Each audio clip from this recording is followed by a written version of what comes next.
He puts out a threat vibe. So I that's why I was so surprised. Yeah, I would have gone all hyphy on her. Very ratchet. I get there and, we're number 5, 6, 7, and 8 in line now. There are 4 nerds in front of us, right? I'm like, oh, God. Oh, there's 4 nerds in front of us. There's 4 nerds where you're standing because you're nerds. And the reason he was an asshole is because he sat on the glass and didn't let you look at it. I'm just going to have you look up my ass. Welcome to Hella Foggy, a podcast about the Bay Area. I'm Greg, and he is Wayne. We're 2 Bay Area natives from both sides of the bay. Our podcast gets a little ranty. A little sentimental. Sometimes informative. But mostly pointless. Basically, it's just us trying to make sense of this weird place we love and call home. So get yourself a black and tan sundae from Fenton's. And enjoy Hella Foggy. Hey, Greg. Hi, Wayne. How are you? What's going on, buddy? I have a new mic, Wayne. Oh, wonderful. Yeah. It's about time. Hey.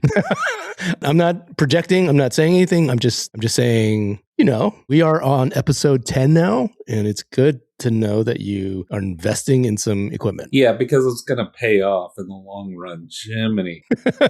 Let's be honest. Anyways, what's going on today? It's our 10th episode. Isn't this crazy? We've been doing this for, 1, 2, 3, 4 months now? It's insane. Yeah. And we were just joking about it, but we realized we drove off Mark Maron from podcasting. In the span of our 4 months, yeah, he decided, I'm just going to get out of this. I can't keep up. There's there's young blood coming in. Yeah, and coming in hard. Right. That's, I think, very mature of him to just step out of the way. Yeah, a lot of people don't know when to retire, right? Yeah. Oh, what was that? Sorry, it's like... Is that your pacemaker? Good God. It came with the microphone. We need to call the pit to come help you. So a text came in. Mm-hmm. It's like I turned off the phone, but now my computer decided to tell me the text was here as well. Is that Mark Maron's lawyer? Yeah, because they have his AI-powered lawyer that just listens to unpublished podcasts. All right. But yeah, 10 episodes. I think we have learned a lot. We've definitely gotten hopefully better at doing this. I'm sure we always make mistakes still. So yeah, but I got a new mic. But the mic, yeah. Why'd you get a new mic? Well, the certain somebody has a cousin who's got a lippy mouth who said that my mic wasn't very good. So maybe people should mind their own business. So I got a new mic because of someone's cousin. Shout out to my, somebody's cousin. Right, exactly. I don't know whose cousin. Yeah, well. Not naming any names. No, we won't do that. Initials EN. So Wayne, I know we got all our bigness and takebacks and stuff, but we just really... Can we talk about the Olympics for 1 second? Yeah, let's do it. That was a Bay Area Olympics. Amazing, right? A lot of shout outs from one individual. A lot of sweary shout outs. It was awesome. I love that a young 20-year-old drops an F-bomb coming off the ice in such an amazing fashion. And calls out Oakland. And the Bay Area in a lot of her interviews. So congratulations to Alysa Liu for winning the gold. 2 golds, in fact, right? Yeah. At the Olympics. And for bringing ratchet Hyphy to the Olympics. Oh my God. She's going to be, she's setting a trend as well. My daughter, who happens to be in town, she went to get her hair done yesterday, and the person next to her was getting a ring around her head, like getting the Alysa Liu treatment. Oh, that's awesome. Isn't that crazy? Yeah, I love that. That is wild. Who knows how many, what do you call those rings in your inner lip? Oh, I don't know. Those were on her teeth, it seemed like. I think it's like inside the the fleshy part in between your gums and your lip. I think she did it herself too, which sounds insane. I don't like that. Yeah. I'm surprised she didn't get any like crazy infection. I know, because that's where you eat and stuff. Mm-hmm. But yeah, she did that herself. But good for her. Congratulations. An amazing achievement. Busy couple months she's had. Oh, yeah. Can you imagine, like, we spent a little bit of time talking about sort of the previous, gold medal star, right, in Christy Yamaguchi. Yeah. Can you imagine in 35 years or whatever, so whatever's the medium at that point, there's going to be people talking about Alysa Liu in such a way. And by all accounts, why is the East Bay a hotbed of skating? I don't know. Well, what's his face? The other guy, I think Brian Boitano. He was from South Bay or something. Something like that. Mountain View or something like that. Yeah. I mean, I guess you don't need a pond to learn how to do that stuff. No, you don't have to be from Wisconsin or Minneapolis or whatever to know how to skate and perfect it. Right. Cool. Yeah, no, and you sent me a photo of a mural that's going up in Oakland right now in her honor. And it's awesome. And she looks completely ratchet. in a positive way. She looks like so tough and obnoxious in it. And it's so funny. Hey, you're 20 years old. Embrace it. We also have someone from San Francisco. Yes. Who did very well. Yeah. Insanely well. She is the most decorated Olympic freestyle skier now, apparently. But Eileen Gu, who is a native of San Francisco, I believe she probably still lives there. Yeah. But, there's some controversy around it. She skied for China. Yeah. And so it's, it sucks that she didn't skate for us, but she skated and she's amazing and she deserves all the accolades that she should be getting. She didn't skate, she skied. Wait. Oh, did I say skate again? Yeah. Sorry. She skied. Yeah. But yeah, I saw her performance. It's insane. To ski a half pipe. It's like, wow. And again, not from a place that has snow. Mm-hmm. That's pretty harsh. Because I guess a previous example of that would have been the Jamaican bobsled team, and they did not do well. Although they did have film made. Cool runnings, man. Yeah. But yeah, congratulations to Eileen as well for winning her third career gold. Right. And she has 3 silvers now too. So she has 6 medals in total. So shout outs to them. Congratulations. You repped the Bay Area. Yes. And you brought Hyphy to northern Italy. So that's awesome. All right. You want to do the takebacks now? We got our filthy business. Yeah. We'll just do a couple takebacks. It's nothing too sort of egregious, if anything. No, they're all egregious. Well, Tommy Wiseau, which you called out for his movie The Room, right? Yeah. A little background on him. I think there was a company that he had run for a while, just a business, right? And you called it the American Blue Jean Company. It was actually called Street Fashions USA. And there's amazing commercials you can find on YouTube. Interesting. Did you know the origin of his last name? Wiseau? Yeah. No, I did not. Okay. Well, he's got a 16-syllable real last name, and then he changed it to Wiseau because at some point he had a little toy stand in Fisherman's Wharf. Oh, right. Yeah. And so his nickname was actually the Birdman, weirdly enough. And also is in French is bird. Bird, right. And so he took the W from his real last name and put it in front of what is now Wiseau. So there was that. There's that. So that's our Tommy Wiseau content for today. Yeah. That's twice in 2 episodes. So we've already exceeded our quota. No, that's pretty good for not knowing who he was 2 weeks ago. Yeah. I did a little research. Good for you, Wayne. Yeah. Thanks. And then the Palace of Fine Arts, which was a very cool topic that we talked about the other day. Yeah. Interestingly enough, the 3 remaining buildings that have survived the Pan-Pacific exhibition, which, do you know what PAN stands for? PAN? It was Panama, apparently. It was the Panama Pacific exhibition, which the Panama Canal had just opened, so they were celebrating that. That's confusing because it sounds... So if you look at some posters, it says Panama Pacific exhibition. Okay. So there's the Palace of Fine Arts, which was restored in the 60s because it was falling apart. Yeah. Because it was never meant to stay. No, that's right. It was temporary, right? Yeah, it was meant to sort of go into ruins. So they restored it in the 60s and it's still standing as it is now. Right. But the Bill Graham Civic Auditorium was also from the Pan Pacific exhibition. Okay. And weirdly enough, the Japanese tea house that was at the exhibition still exists. And it's not in San Francisco. It was shipped down to Belmont via the bay. With a P, right? Not the other word. Shipped with a P and brought up to the hills of Belmont. Yeah. And it's still there, but I don't think anything's in it right now. It was a restaurant called The Vans. And then it was The Vans associated with the skateboard shoe? No. It was just, for some reason, it was called The Vans. Yeah, it would have been interesting, but it was cool. Like it had a little bar inside it, and it was like a steakhouse. I remember taking my dad there for Father's Day one of the years. But yeah, it was really cool because the view from the location that they put it in, you can literally look out the window and look straight up into San Francisco, and look all the way straight down to Silicon Valley.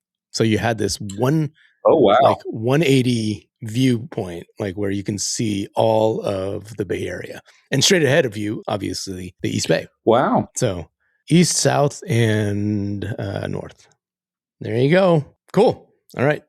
You want to move on? No, I want to talk about my mic some more. Really harp on this. Yes, we should move on. There's a thing I want to talk about. All right. The animation industry of the Bay Area. It's pretty amazing, right? It's weird, huh? It sort of just happened in the last 30 years where it just became this epicenter of animation. Yeah, and visual effects. We always knew about Lucas and Lucasfilm and Skywalker Sound, all the things that are associated with that. THX, Tippett Studios, and of course, we have Pixar. And Pixar is located where? In Emeryville.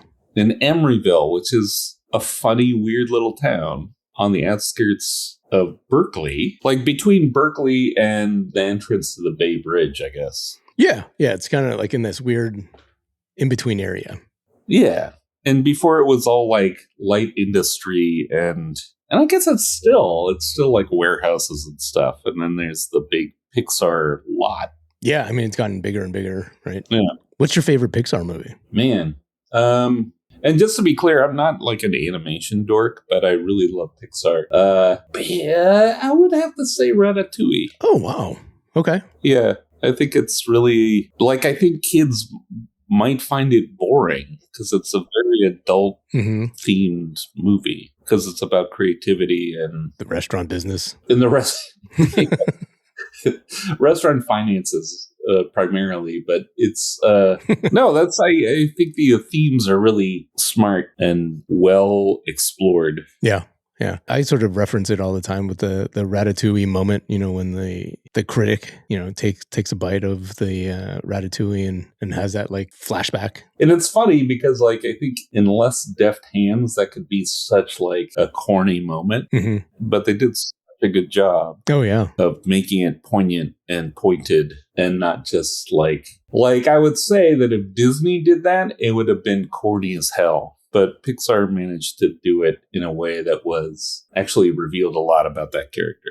Yeah. Well, it's kind of weird now that, at some point they were bought by Disney. Yeah, but I still feel like they've been pretty good at keeping themselves separate. A little independent from the bureaucracy of Disney. Yeah. I have an interesting story. No? Well, let me tell you my favorite, first of all. All right. So my favorite, not that it's like a favorite because by like leaps and bounds or anything, but I think the older you get, the more appreciative of Up you get. I remember that was one of the first movies that I took my oldest daughter to. Right. I'm sure for her, it was just like, oh, cool movie.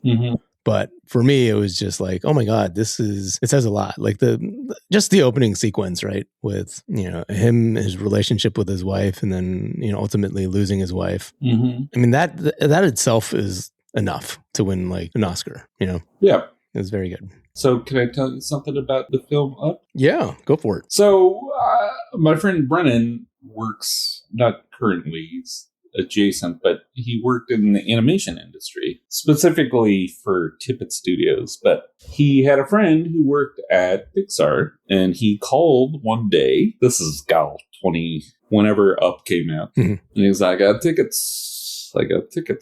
So for the premiere, like the studio premiere. So I picked up my daughter early from school, and Brennan had his daughter, and we went and saw Up at Pixar, and it was magical. Oh, wow. Yeah. That's amazing.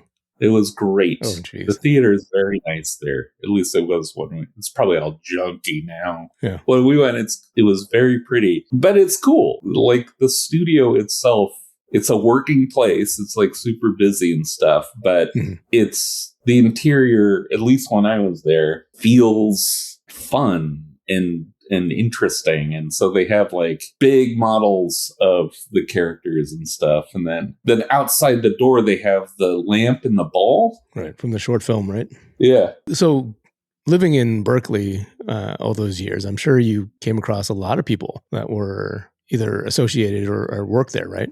Later on, I think from my kids going to school in Berkeley, we met a lot of people doing that. It's funny because it's not unusual never to meet someone who's an animator, you know? Well, here, like on our side of the bay, most of the parents that we always met were either at, Visa or Genentech or Google, like a lot of the Oracle, PlayStation, big companies up and down the peninsula. We'd sort of like just know a bunch of them, Oh, yeah. I do remember, I think if you're in certain industries, and it sounds horribly bougie and stuff, but like if you're in certain industries, your kids do get exposed to stuff in interesting ways. Like we had a friend who worked in biotech. Yeah.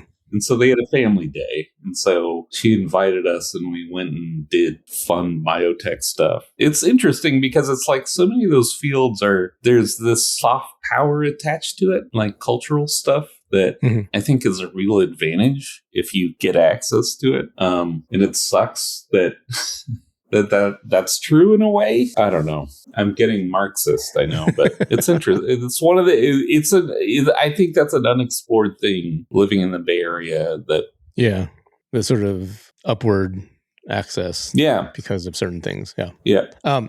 Speaking of Up though, like there is this really cool Easter egg in Up. Yeah. That maybe you can shed some light on because you grew up in the East Bay. I've only actually been there once. Oh, weird experience, but you're talking about Fenton's. I am talking about Fenton's. Yeah.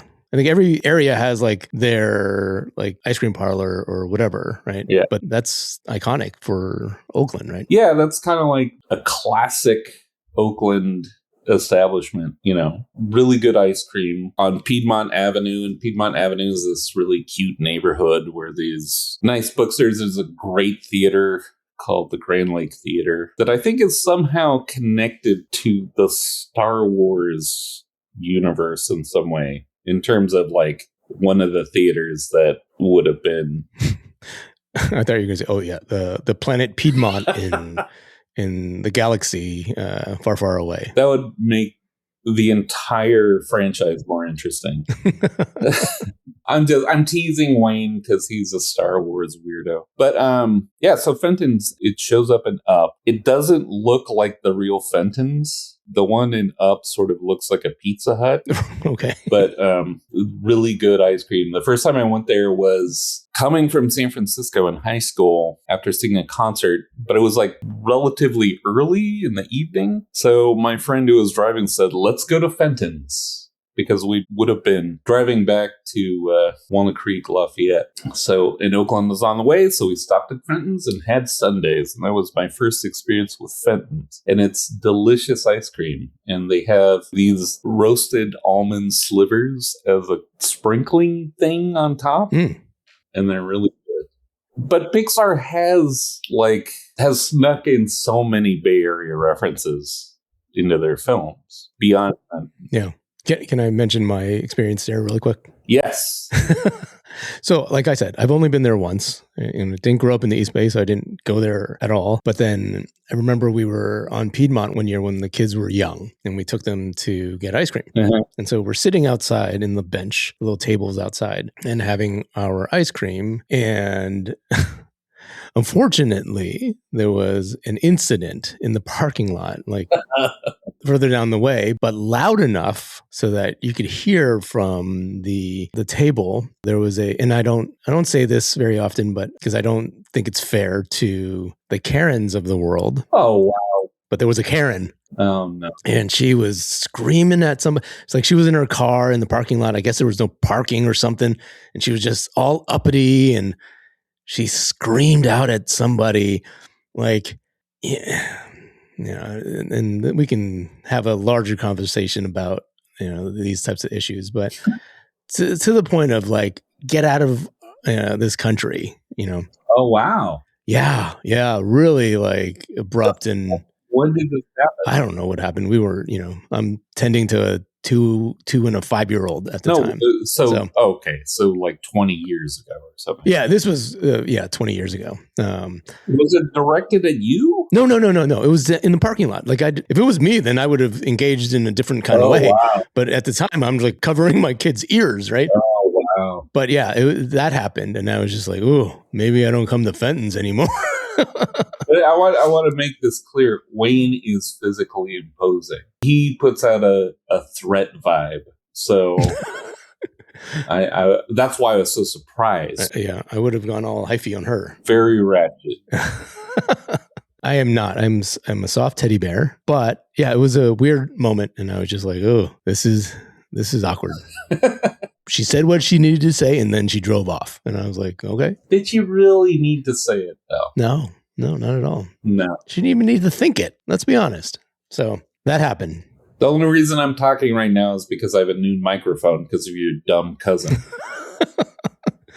I'm gonna take a tally of how many times you need to call out my cousin. No, it doesn't matter. He really enjoys the podcast, and he would love to get into a thumb wrestling match with you. Oh, give me a break. Anyways, getting back to Pixar. Can I tell this other story before you get into the other Easter eggs? Yeah. So you had mentioned Star Wars, and it actually reminded me of this really amazing story. Yeah. So in 1997. Oh boy. Okay, can we do our little back to 1997? Okay, there was a big thing that happened in 1997. They re-released Star Wars, right, in what they called the special edition. And so myself and some friends wanted to get the first seats possible at the screening of the episode 4, the first of the movies, right? Let's say the title of the movie. Okay. Don't do the episode 4 New Hope nonsense. Are we talking about Star Wars? Yes, we're talking about Star Wars. The Star Wars. The film Star Wars. 1977 Star Wars, right? George Lucas went off and made some adjustments and improvements and probably some not improvements throughout the original movie. His Jabba the Hutt. Oh, yeah. There's the Jabba the Hutt. There's the Greedo scene where he jacks it up. There's a bunch of stuff questionable. Some of it's actually really good, like some of the special effects with the ships, amazing. But that's not the story, right? The story is... Oh, sorry.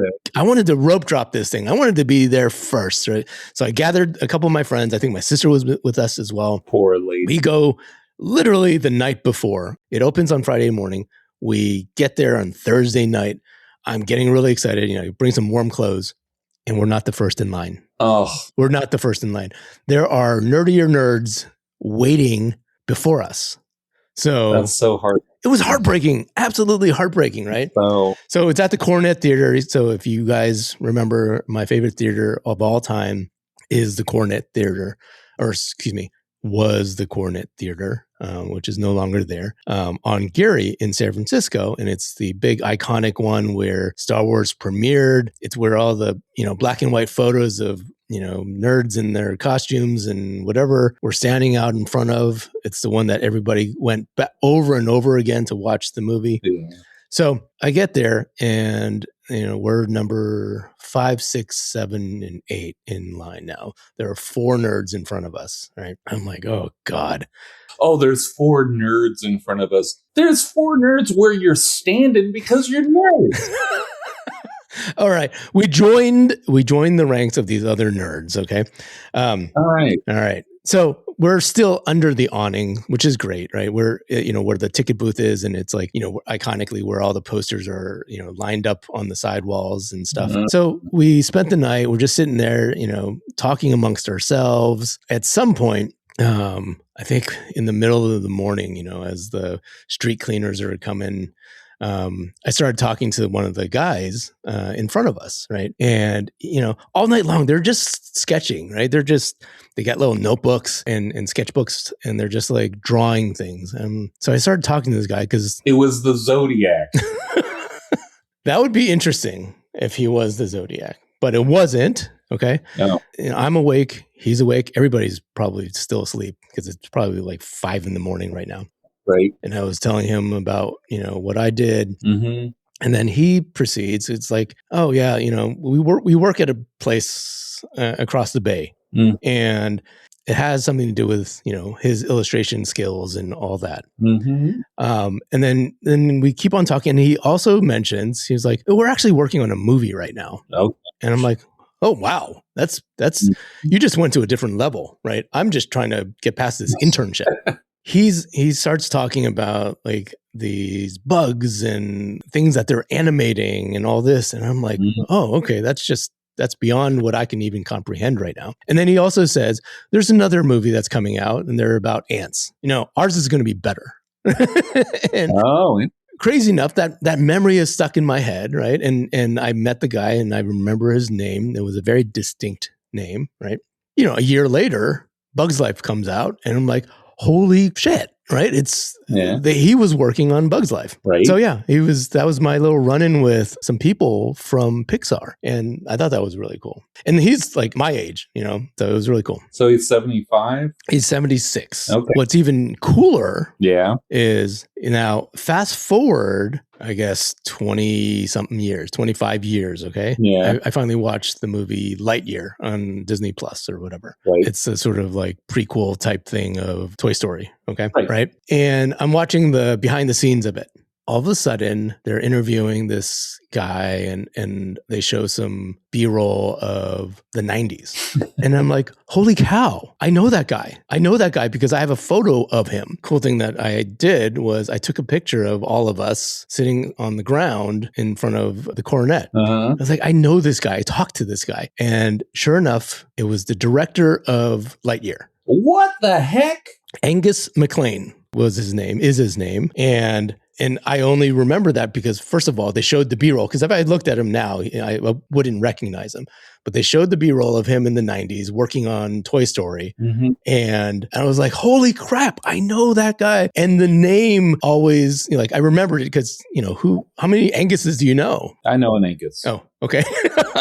That was my brush with Pixar fame. I literally slept next to one of the directors of a Pixar movie. That's a story, Wayne. Isn't that wild? It was an interesting story because it happened almost entirely on a sidewalk. As a street cleaner was going by. Yeah. But you had some other Easter eggs of Pixar, right? Top that, Greg. Okay, Angus. So yeah, if Angus MacLane, you're out there, send us an email. I would love to hear from you. I would love to see if you remember that wonderful night that we spent together on Geary Boulevard in 1997. Mm-hmm. Speaking of which, and I'll remind us later, but we do have a way to contact us now. If you go to hellafoggypodcast@gmail.com, you can send us an email. So we're also on Instagram. So if you want to leave a comment there. Oh, right. Yes. Go follow us on Instagram now as well. We just started a channel. Yeah. Look us up. I think that's also Hella Foggy Podcast on Instagram. All right, back to the Easter eggs. Okay. Well, this one's very granular, and this is from Up. and the kid, Russell, Yeah. on his badges, because if you recall, Russell is a very enthusiastic scout. And I don't think he's branded as a Boy Scout. He's branded as some other representative. Yeah, like a woodland something or whatever. Woodland beaver or something like that. Like, almost like a Flintstones-like appellation. But one of his merit badges is for burger cake. And burger cake... it's a real thing. It's a real thing. No way. Yeah, and it's available at the Merritt Bakery in Oakland. I want to say that's College Avenue. I don't know. I love that it gets that granular and they spend time. Mm-hmm. like there's continuity and concerns about making stuff look good, and it's that they have to put the Merritt Bakery reference in. That's cool. I love that. And then what else? We got there's a court summons that Carl, the old man, is holding, and there's a zip code on it. And the zip code is for San Carlos. So I guess Carl lives in San Carlos. I think one of the producers or directors or something lived in San Carlos. Yeah. So that was the connection, which is awesome that they were able to sneak that in. And then, Wayne. Oh, there's more. There's a stupid Star Wars reference. It's not stupid if it's Star Wars. There's an episode right there. So at the end credits of Up, we got the old man and the little guy. Russell. And there's photos of their lives after the... Yeah. And it's all, we're friends now. And so it shows them outside of a movie theater with Star Wars on the marquee. Oh, no kidding. And that movie theater is the Grand Lake. Oh, wow. In Oakland.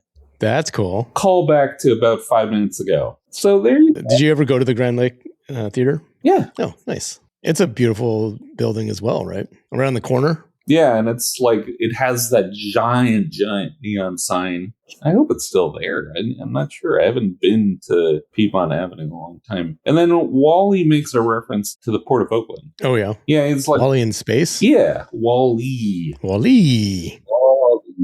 Because he's going around ship freighters or something. I don't know. That's a long time ago. Oh, Wally was good. I liked Wally. Wally was good.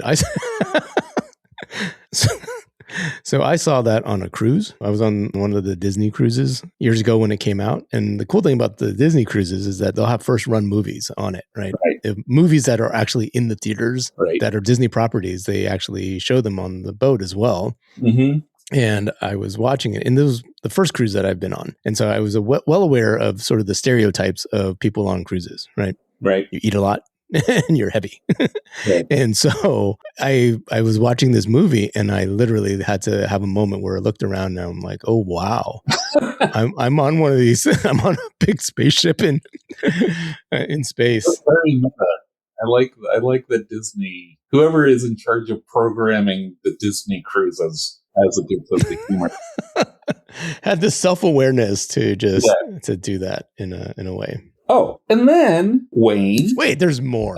Yeah, let's talk about Ratatouille for a second, if you don't mind. Okay, yeah. So obviously, Ratatouille is based in Paris, right? Yeah. And famously, Pixar is really good about doing their research in terms of actually going in situ and grabbing details. So they did a lot of research in kind of the old school restaurants of Paris. And it's really apparent, the restaurant in Ratatouille the attention to detail is amazing. Mm-hmm. But here's the Bay Area connection, although it's in Napa. So, I have my issues around if Napa is Bay Area or not. But they also did a lot of research at French Laundry, the very famous Thomas Keller-owned French Laundry in Yountville. Yeah. I think primarily they observed kind of process and stuff like that, and got a sense of how kitchens are lived in versus just the look and feel. Yeah. There wasn't a rodent in French Laundry. Not that we know of, and I'm not going to say... I don't want Thomas Keller to sue us or anything. Oh, man. Can you imagine getting sued by Thomas Keller? Although that might give us a boost. Yeah, any press is good press. Yeah. And so the ratatouille that's served at the restaurant in the film is Thomas Keller's recipe, Wayne. No. Yes. He gave that away for free? Well, we don't know what financial back dealings was happening. I'm not saying Thomas Keller is a strong-arm man forcing people to pay him money, but maybe he is. Yeah. We can keep going. Oh, God. We're going. We're going to talk about... Don't stop. Don't stop. This is what's become of this episode. We're just going to stick to this topic. Well, we talked about Star Wars a lot. So, oh, you know what's speaking of Star Wars again? Oh God!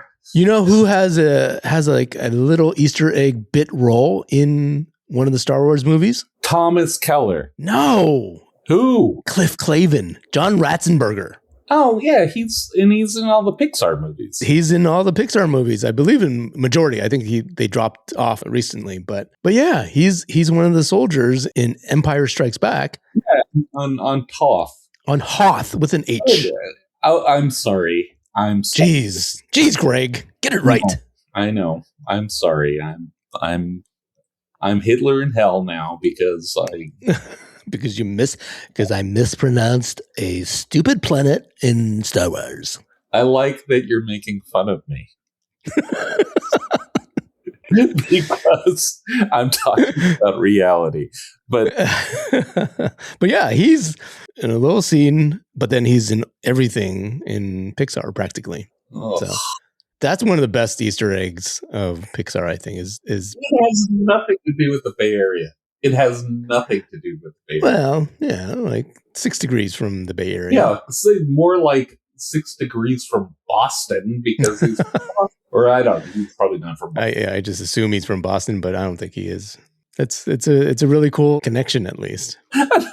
So Finding Dory. Yeah. Finding Dory. Just keep going. Just keep going. Whatever the institution that Dory is like locked into or whatever. Yeah. Is based on the Monterey Bay Aquarium. Okay. Again, not quite the Bay Area, but and then Bay Area adjacent. And then so Dory is like hanging out in that kelp forest. I don't know if you remember that. I do. And that's based on the beautiful kelp forests of the Monterey Bay. I love that place. I do. I wish my kids were young enough. I guess you can go as an adult too. And I have in the past gone as an adult. Don't be creepy about it. I'm not going to be crawling in the little play area where the kids are. One of my favorite, the kelp forest is amazing. The big aquarium that they have is amazing. But weirdly enough, my favorite are the jellyfish. Oh, the jellyfish are amazing. Yeah, it's very mesmerizing and aesthetically the coolest looking animal on Earth. Yeah. Their display is like, whoever's the art director they got down there, the palette is amazing. Right. It really makes them pop. Well, and the black light helps too. Yeah, I guess that's cheating. Yeah, that is cheating. But yeah, I remember going down there a lot. Like in middle school, we'd go down there for a field trip. Yeah. Because I think that's when it either opened or was either redone, maybe. It was a big moment in the mid 80s, right? When that happened. Yeah. It definitely was. And it is genuinely, we have such good museums here. And we have really good science museums.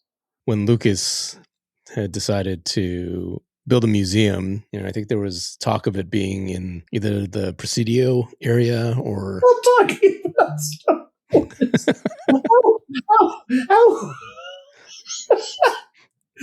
Anyways, yes. Tell us about George Lucas's bowel movements now, Wayne. I need to know more. Twice a day. So what? They're going to where's the museum? What are we talking about? I think it's in LA now. It's like outside of USC. There was talk of it being in San Francisco. It didn't work out. I guess the mayor at that time said something. And so I think there was another option in Chicago, and I think that didn't work out. And now it's in LA. Wait, what happened? Oh wait, George George Lucas's lawyers are calling us right now and said, "Shut up. Cease and desist." Yeah, and Thomas Keller is like, they're pooling their resources. They're going to shoot a Star Wars laser from space and kill us. which is your dream. That's your dream death, Wayne.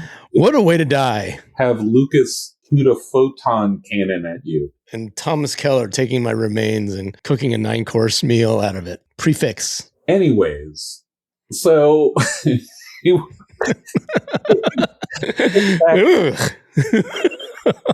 to cartoons instead of robots in space. Let's talk cartoons. There is a part in Finding Dory, and sort of by extension, I guess, the Finding Nemo, is that there was an octopus character in Finding Dory named Hank. Okay.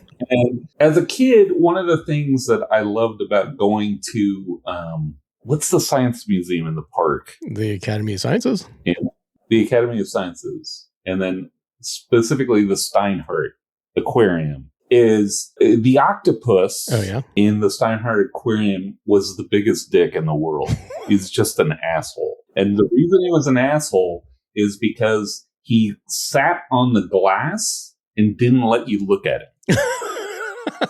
I'm just going to have you look up my ass. Well, his beak, which was probably his ass at this, like, fish are disgusting and sea life is disgusting. I guess it's a cephalopod, it's not a fish. But so he'd sit there and then block all view of him by spreading out across the glass. So you just saw the suckers in the beak, and the beak was like moving.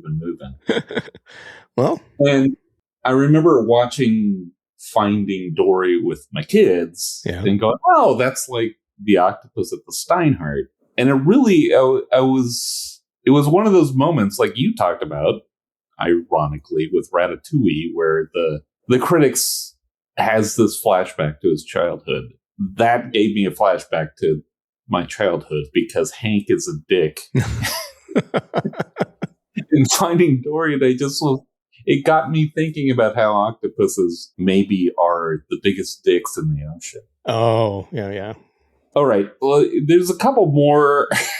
There's a couple more. These are very minor. There's exit signs in Finding Dory. Okay. There's an exit for Ashby Avenue. Oh, nice. One of the Berkeley exits. Finding Dory doesn't take place in Berkeley. And the other one is the Gilman Street exit sign. Oh. Which is also in Berkeley. I know that one well. Yeah. I used to get on to 80 from Gilman. Yeah. Where the Gilman Street Project is. It's like the seminal punk venue where bands like Green Day, maybe you've heard of them, Wayne? I think I have. And then, but also bands like Neuroses and very important for East Bay punk. And it has a exit sign near it that's referenced in Finding Dory. So that's so cool. There you go. Is speaking of Gilman though, like is Pyramid Brewing or Pyramid Ale or whatever, is that still there? I'm not sure if it's still there. I like that place though. I remember going there in the 90s a lot. That was like one of the first like restaurant breweries, right? Well, yeah. Oh, here's another thing. Another thing. When in Toy Story 2, when they're at Al's Toy Barn, I liked Al as a character. And that's, of course, Newman from Seinfeld was the actor. Oh. They're trying to escape or something? I don't know. And so there's Buzz Lightyear uses an Etch-a-Sketch to create this escape map. And it's actually a map of Emeryville. That's pretty cool. In case your GPS goes down, you can always pull up the movie Toy Story 2 and then navigate around the streets of Emeryville. Yeah, and the map actually includes a reference to 580. So nice. 580 West, and then and then Cars. There's the big race that takes place in the city of Emeryville. Emeryville again. You start wondering why. Yeah, it's crazy. They're all Easter eggs, Wayne. That's pretty awesome. They're all hidden. And there's also a map of Emeryville in what? The Incredibles. That's another film. Oh, yeah. And there's they pull a lot of visuals from all around the East Bay for Monsters Incorporated in the little monster town that they live in. Monsterville or whatever. Yes. And there's an oblique mention, I would say, to UC Berkeley and Monsters University, because the campus has a campanile like the UC Berkeley campus. Campanile being the big clock tower. Okay. And then the Golden Gate Bridge shows up in Inside Out. So. Oh yeah, because they moved from like Minnesota to San Francisco, right? Yeah, and then the ferry buildings in Inside Out, and they live. I think they live like Russian Hill, like Hyde Street, Russian Hill, San Francisco. So that's why this is important. You know, it's funny how we never even we did our whole movie episode, right? Yeah. Where we talked about all the different movies that were set in San Francisco. We didn't even mention any Pixar reference. Well, this was because we talked almost exclusively about Mrs. Doubtfire. Mrs. Doubtfire, yeah. And I'll be honest, there's no Pixar films that reference Danville. So already, Mrs. Doubtfire. That's a strike. Oh! And then the girls' middle school in Inside Out. Guess what? Marina Middle School. Oh shoot! I have cousins who went there. Oh, I'm sure they're. I have a lot of cousins. I mentioned my cousins a lot. It's not just one cousin. I have many cousins, but I did have 4 cousins that actually went to Marina Middle School. Yeah. So okay, and I'm sure they all have opinions about my microphone. I don't know. So that was the extent of my research into. Oh shoot! That's my cousin calling. No, my niece is having a baby right now, and there's plenty of chit chat going on in the text. That's awesome. And I should have turned on the alerts. Congratulations, Greg! You're going to become a great uncle. I'm already a great uncle. Yeah. Should we wrap this one up, Greg? Let's talk about Star Wars. All right, then. Please, Kevin. All right. Well, again, we would love for all our listeners to drop us a comment. Right. We've made it a lot easier now. If you want to drop it in the episode. Yeah. Greg wants to talk about more Star Wars, so let him know what you think. You know, we definitely appreciate you guys listening. Please recommend us to your friends. Let them know about the podcast. You can get us anywhere you get your podcasts. And now you can email us at hellafoggypodcast@gmail.com or go straight to our Instagram page, which is at hellafoggypodcast. Help me, Obi-Wan. You're our only hope. See, you're just as nerdy of a Star Wars fan as I am. You're closeted. I'm not closeted. Just admit it. I'm not even going to say I'm not a Star Wars fan. I'm just Wayne. Come on, man. There's more to life than just Star Wars. Yeah, there's Godzilla. What? Actually, Godzilla versus the Smog Monster, if you've never seen it, is the most insane movie ever. All right. It has animated sequences, Wayne. To tie it. So. All right. I'll check it out. All right, Greg. All right. Say hi to your cousin. I will say hi to him for you, and I'll edit what his response is to you. All right, Wayne. Have a good week, Greg. Have a good week. Happy spring. It's not spring yet. It's spring. It sure feels like it. It's a beautiful day in the Bay Area today. It's a warm mug out there right now. Holy cow. Yeah. All right. Till next time. All right. See you later. Bye, Wayne. Bye. Bye, everybody.